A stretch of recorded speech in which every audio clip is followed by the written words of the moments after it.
First, we do this multiplication 1 over 8 times 8.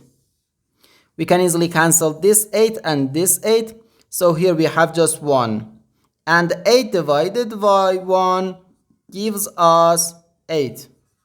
But this answer is not correct, because according to the order of operations, multiplication and division have equal priority and we have to work from left to right. So here, first we have to do this division, then this multiplication.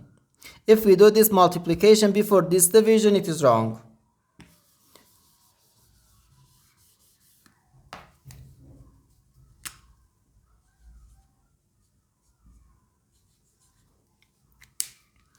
So first we have to do this division. 8 divided by 1 over 8. According to the KCF rule, K stands for keep, C stands for change, and F stands for flip. We can write keep the first fraction, change division to multiplication, and flip the second fraction. And here we have times 8.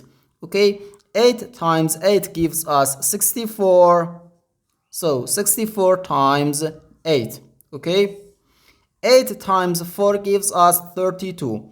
We write 2 here and carry 3 here.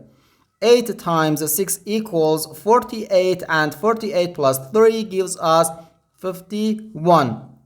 So we have 512. And this is our final answer to this problem.